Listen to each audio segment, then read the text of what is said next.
All right, well, we're going to go ahead and get started.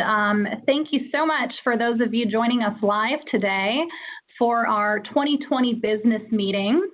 And for those of you who aren't able to join us live, you're going to be listening to this recording, and we'll certainly welcome your questions to come in after you've had the opportunity to do that. So our theme for this year's annual meeting was 2020 Vision, looking to the future of HIM. And certainly we have gone truly into the future and gone completely virtually with this year's event. I'm sure we all wish we had the foresight to see that we had this pandemic coming, but you'll find that we've been very agile as a board of directors and annual meeting committee to adjust and make what I'm sure is going to be a very successful virtual meeting. So if we can move forward to the next slide for a couple of housekeeping items. As I mentioned, we are recording today's session. Therefore, all lines have been muted upon your entry to the call.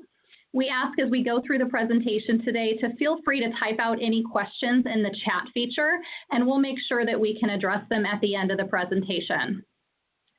So let's move forward to our next slide and take a look at what we're going to do for today's call. We're going to start by introducing a couple of years of boards of directors. We're going to introduce last year as well as your current board of directors. Then we'll move on to volunteer recognition. Brenda Fuller is going to walk us through the recognition of our scholarship and award recipients. And then we'll move into a review of MoHIMA for the past year to take a look at some of the numbers for our past year, some of our successes, our accomplishments through the strategic plan. And I'm going to pass it on to your current president, Clark, who's going to walk you through the 2021 strategic plan. So let's go ahead and get started. I'd first love to recognize the 2019-2020 MoHIMA board. We do have several members of that board of directors on the call. Their videos are on as well, so I'll ask that they kind of wave as I mention their name. So I've already introduced myself, Deanna Peterson. I was the president for the 2019-2020, now past president. Our past president was Brenda Fuller. Our president-elect and delegate was Clark Chaffin. First-year delegate, Lucy Swiger. Second-year delegate, Carrie Compton. Our director of PR was Veronica Richardson. Our first-year director of education, Susan Foster.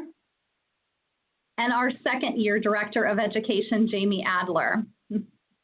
We did have a vacancy that occurred later in the year for Director of Professional Development that the board elected at the time to not fill that position.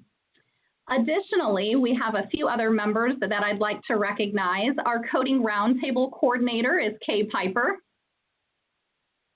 And our Director of Advocacy is Kelly Fast.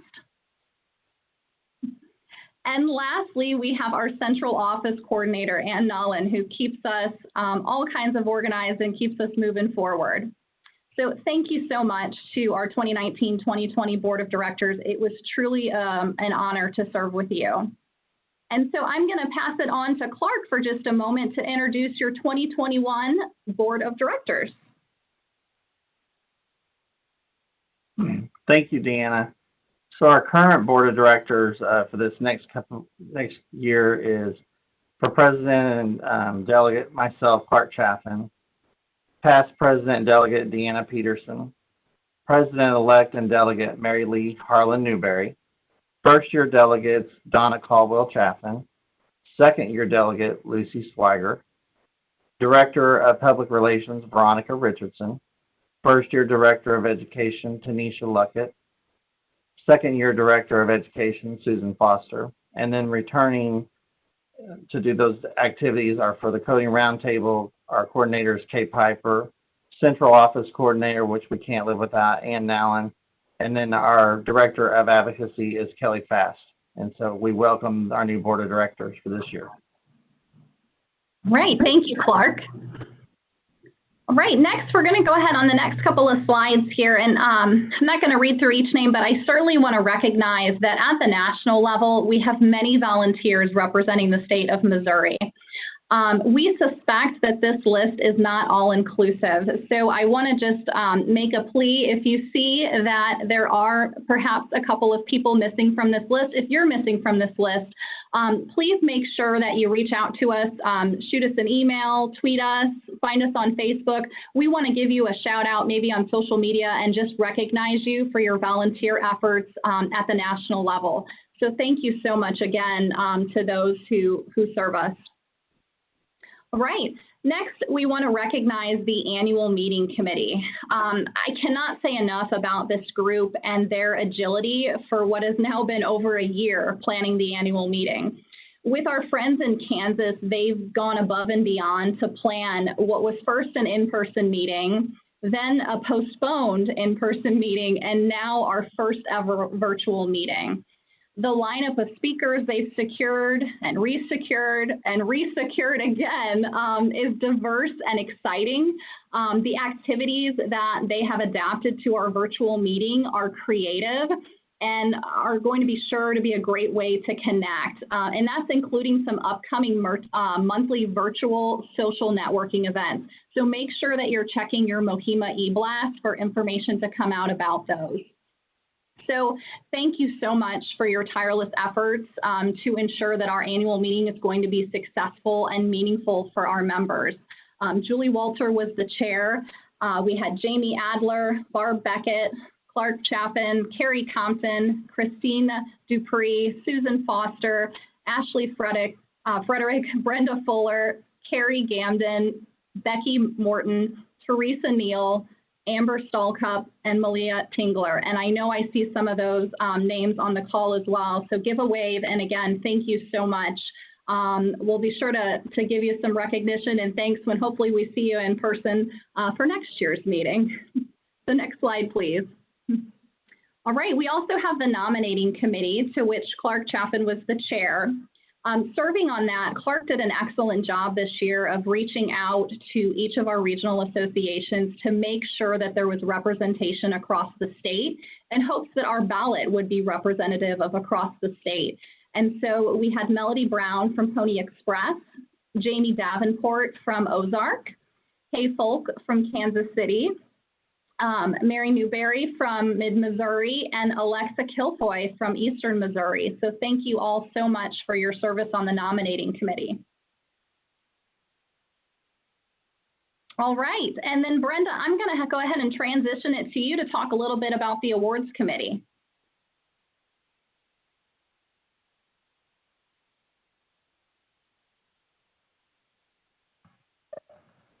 Hello, everyone. Brenda Fuller here. I am delighted to be able to present to you the recipients of the awards for the past year, and again, the scholarships.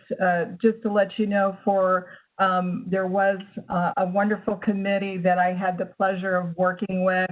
That actually helped with all of the details of this. Leanne Collins, Margaret Letta, who is the HIA program director at Stevens College, and Donna Pritchard, who is the HIT program instructor at Ozarks Technical College in Springfield, Missouri. So my thanks for their efforts in this task of being able to for the awards committee and for everything that they did in regard to that. So next slide, please. We'll start with the scholarship recipients. As you know, the MoHIMA board has developed these scholarships to help aid students in AHIMA accredited programs in the state of Missouri, as well as current HIM professionals. So we're very honored to be able to do this. There is an undergraduate eligibility criteria. They must be a HIMA, a MoHIMA member, students enrolled in a KHIM accredited program with a GPA of 3.0. There is a graduate eligibility, again, a HIMA, MoHIMA member enrolled in a program with areas related to HIM or other health information management fields. I'm not sure, I can't see everybody on here, but I'd like to recognize Alicia Leary for a $650 awardee of the scholarship from University of Kansas Medical Center. Angela Torres, I do see Angela, she is on here, so $500, yes, thank you for waving, $500 scholarship recipient, and then Kirsten Stinson from State Fair Community College. Congratulations to all of you. Also glad that you've chose HIM as your career in education of choice. Next slide. The award recipients. Truly honored to recognize those that have given, this was actually people's submissions to recognize those that have done considerable contributions to our HIM world. And Dwayne, I know you're on here, so you were recognized as the outstanding booster. We so appreciate everything that you do for the HIM world, and thank you very much. For Outstanding HIM Educator, Teresa Neal. She's Program Director of Clinical Coordinator at St. Louis University. Thank you, Teresa, for all you do. Outstanding HIM Students. Mackenzie Martin Hahn, Missouri Western State University. Thank you. The Rising Star, I believe I saw Courtney on here as well. So you're a denial coding analyst, adjunct HIM faculty at Mosaic Life Care and Metropolitan Community College. Thank you for all that you are doing for the HIM and for your efforts. Thank you so much. Just a general thank you for all of, oh, and I cannot forget our Distinguished Service Award, who goes to Clark Chaffin, System Director, Coding and Health Information Management of Coxell Systems in Springfield, Missouri. Clark absolutely deserved this award, and thank you, Clark, for all you have done. Known you for many years, and you've never let up for all of your contributions that you have done for our HIM world. Thank you. All right, thank you so much, Brenda, and congratulations to all of our scholarship recipients, to our award recipients.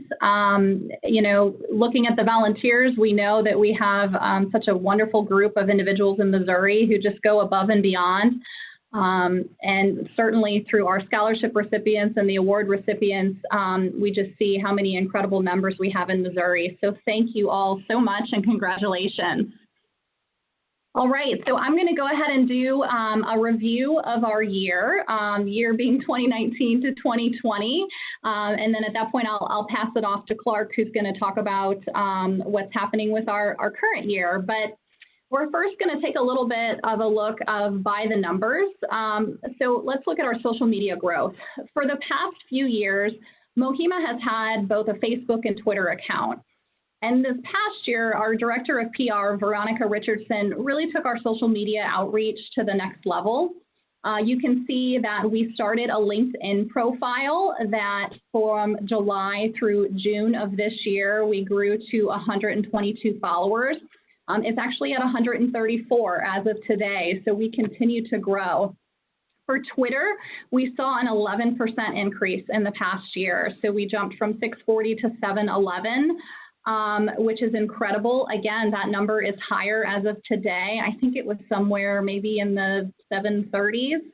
And then for Facebook, we saw a 21% increase in the past year, and we're now up at 337 followers.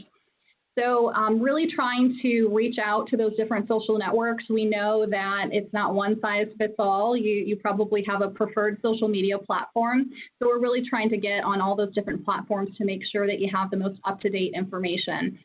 As far as our membership growth, so don't have as positive news for our membership growth as we saw with our social media growth. You can see that we did have a decline as we look from year to year. However, we know that this is likely the result of COVID-19. Certainly, we understand that many of us have felt that financial strain, either at the employer level, who may have been paying for membership, or certainly at the individual level. So we'll continue to keep an eye on that. We certainly, as a board of directors, are very conscious of the COVID-19 situation and the impact that has had on educational resources and things that, again, may have been offered by your employer. And we will, continue to try to meet your needs. And I know Clark has a great plan for that for this coming year.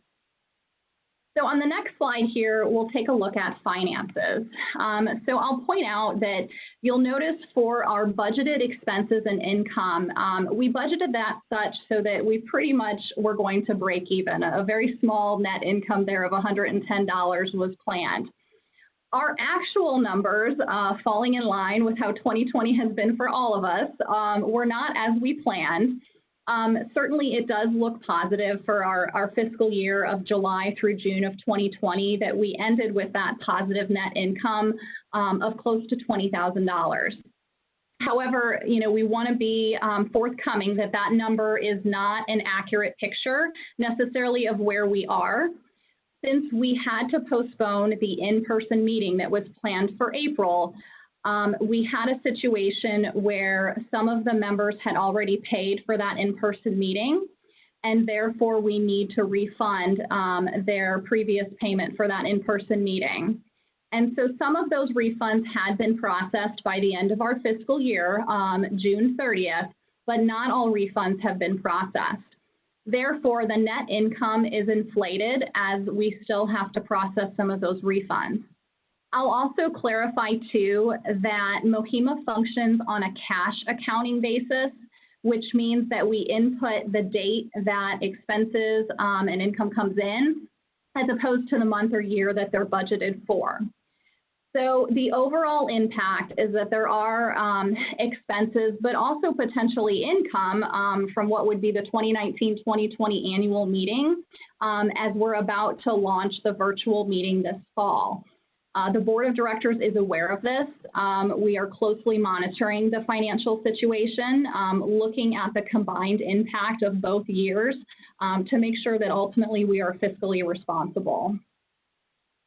So on the next slide here, I just did want to briefly mention, we certainly communicated this out in eBlast, but you will see that we updated our mission and vision to reflect the changes that were made at the AHIMA level with regards to their mission and vision. So our mission in Missouri here, empowering people to impact health in Missouri. The vision, a state where trusted information transform health and healthcare by connecting people, systems, and ideas. So hopefully that sounds familiar to you in terms of alignment with the AHIMA mission and vision.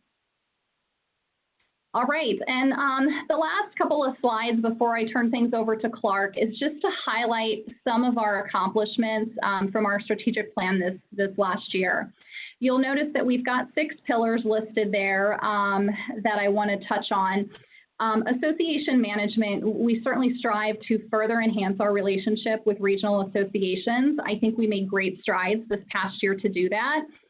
We asked this past year that regional associations attend the monthly board of directors calls at the state level and then provide updates to us quarterly as to what's happening in their region.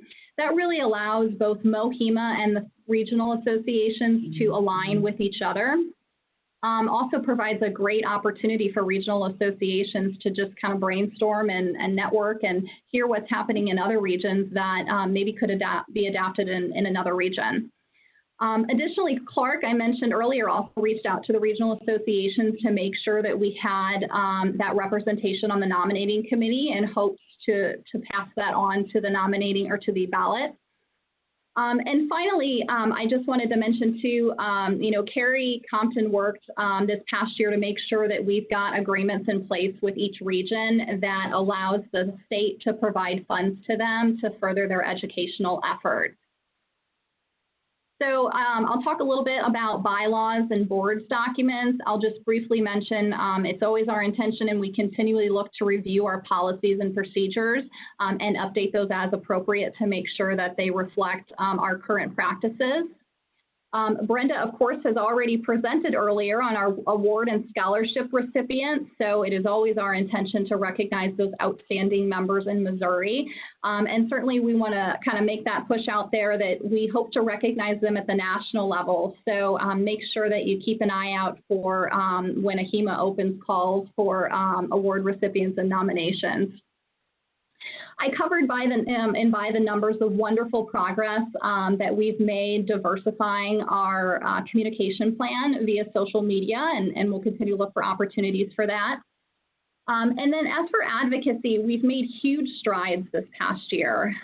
Late last year, we formed an advocacy committee that was initially led by Veronica Richardson. And that committee was going full steam ahead with an in-person advocacy day scheduled for April. In fact, as a board of directors, we made the conscious decision to not attend the national advocacy and put those funds towards a state advocacy day because we felt that was so important. Unfortunately, COVID-19 happened, and we had to press halt on that. So I do want to recognize that, there was great efforts by that advocacy committee. I know Lucy Swagger worked on reaching out to contact representatives and start scheduling that before we had to press pause. And then in April, we did formally appoint Kelly as our advocacy director, and Clark's certainly going to touch on some of the plans for advocacy this year. So very exciting things to happen. And then on the next slide, my last slide here, I want to touch on that education pillar. We certainly don't want to leave that out.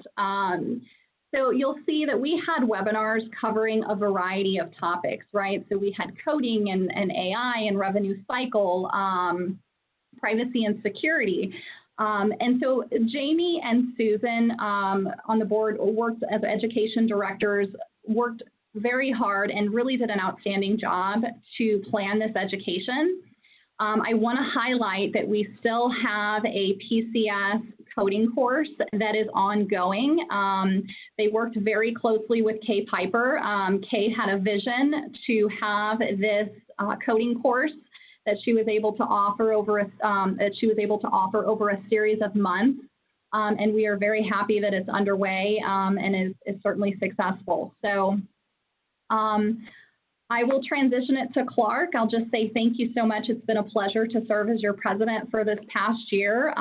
Certainly not the year that we planned for, but could not have asked for a better board of directors to be a support team as we moved through these changes. So Clark, take it away. First of all, I'd like to thank Deanna for her leadership the past year. We had everyone's dealing with it. But last year was definitely been a challenge for us the last several months of, the planning of the meeting and rescheduling the meeting and then going virtual. So she's had kind of a tough year being president because we normally have a face-to-face meeting and we can't do that. So using this platform, we're learning a lot of technology, but I appreciate her leadership and working behind her to now be president again in a totally different era than the last time I was president, and things have changed immensely. But again, I appreciate Deanna and all her work in the prior board that we had and look forward to continually work with her and our current board ahead. So just wanted to say thank you. So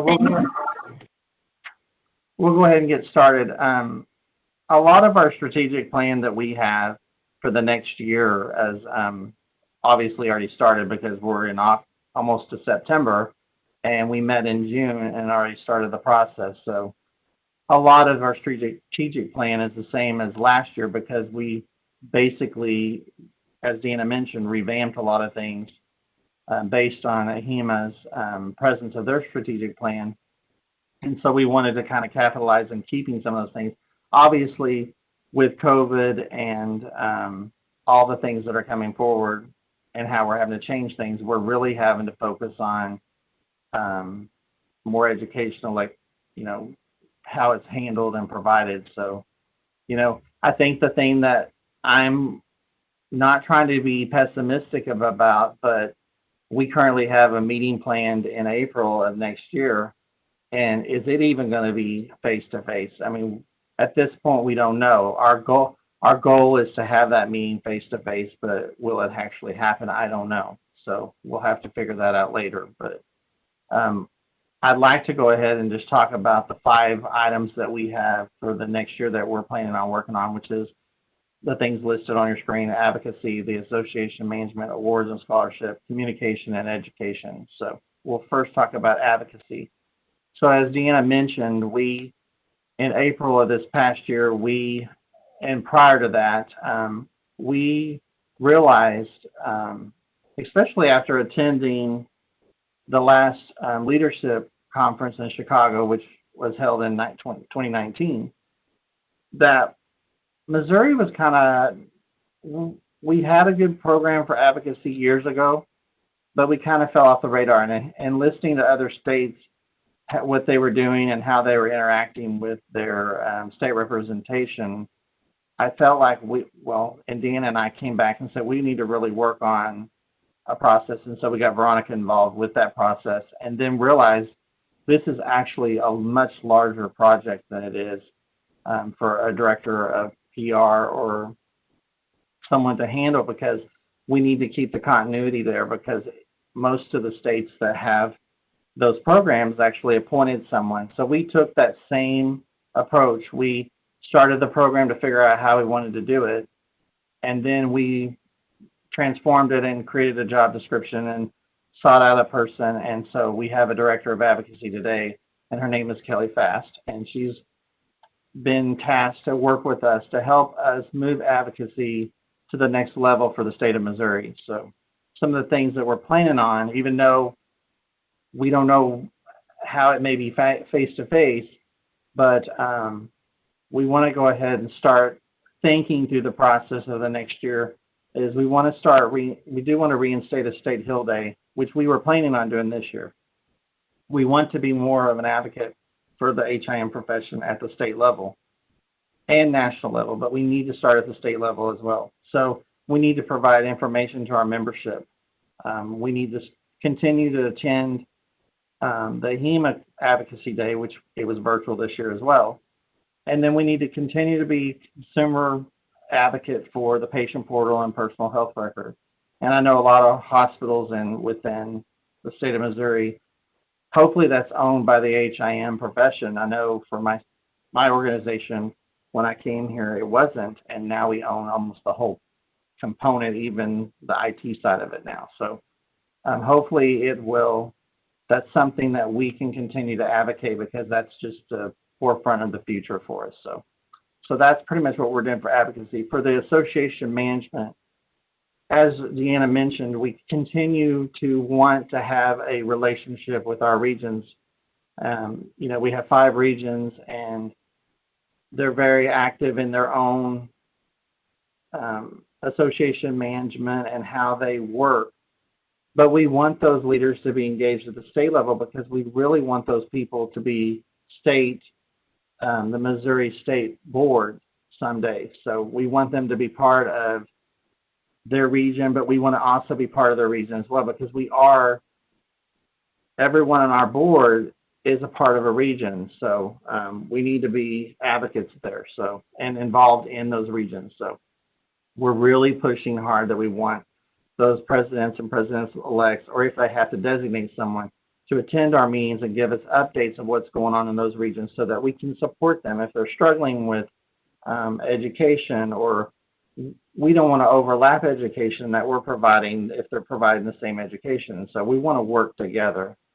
Although we don't own the regions, we still have a vested interest in helping everyone in those regions. So the other thing that we're looking at is, and I'm not sure if everyone's been aware or been involved, but if you're not, then you need to get on Facebook or one of the social medias that we have, because Veronica, our Director of Public Relations, has been working on membership recruitment through videos of members and why they're in the HIM field, and showcasing what they do for our hopes to get more people aware of what we do. And then also, just to get value to people this is what we do, and there's a variety of tasks that we actually do. We're not all directors of HIM. We work in different settings and different jobs, and we are capable of doing a lot of other things. So next slide. Again, we will continue with the awards and scholarship.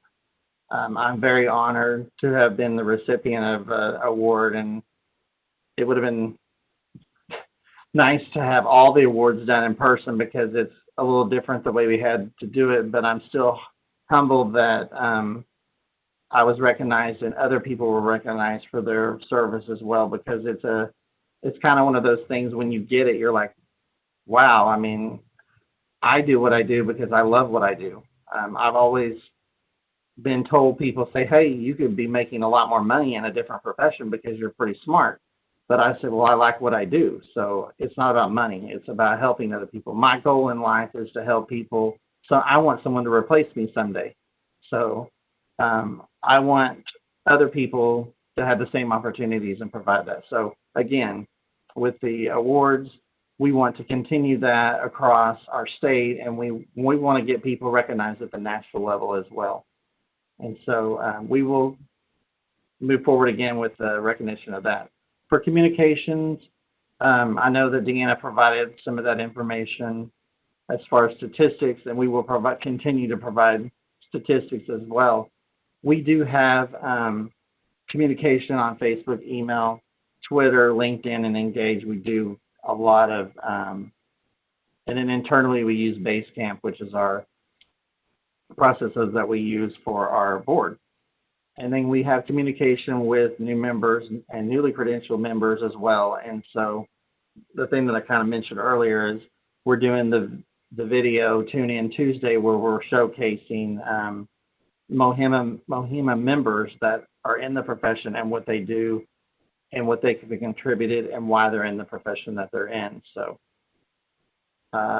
next slide. As far as education, because COVID has changed our world and how we can do face-to-face meetings, we know that there is a vested interest for MoHIMA to educate the membership through webinars and meetings, and how we handle those are currently we're going to have to do WebEx or Zoom or something like that of that nature. The one thing that I can only stress is that we need to continue our education platform to meet the needs of all people.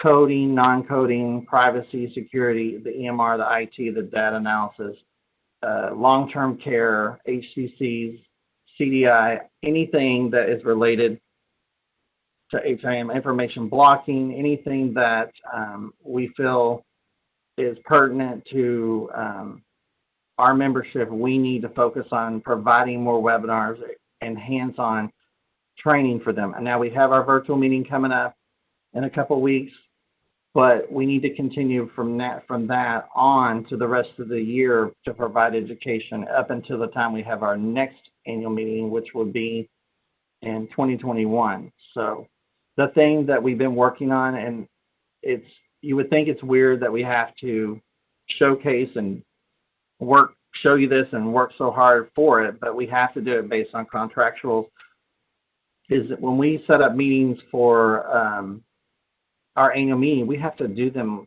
several years in advance to get the place, to get the commitment with other states if we want to join them. So we already have the next 3 years meetings besides the virtual meeting that we're having. We're basically the next 4 annual meetings, we have them slated of where they're going to go and who we're working with. So a couple of those, and that's helping our director of education, the president's working together to make that happen. So in 2022, we secured agreement with Arkansas and Missouri to have the meeting in Branson in April 2022.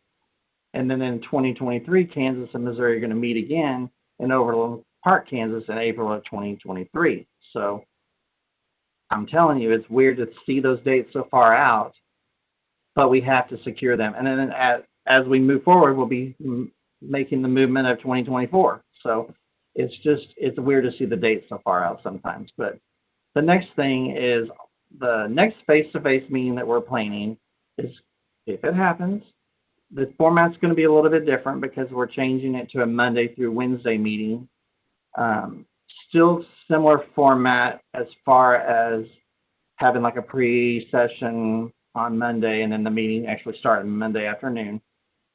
And then we'll end on Wednesday, but it'll be held at the St. Charles Convention Center and the Embassy Suites, where we've had it several times. And the theme for that meeting is going to be Adventure Waits, Navigating the Future of HIM. So we hope that we can have the meeting face-to-face. If not, then we will continue with gathering the information that we need to go forward, to do it virtually, to get the speakers, and have the same type of education in a different format. So we hope that everyone, we're praying that we can do it face-to-face. We need a face-to-face meeting. It's hard to articulate things sometimes doing it this way, but I don't know if you have any questions for us as the board, and we can address those in the chat. I can look to see if there's something in the chat that we need to address.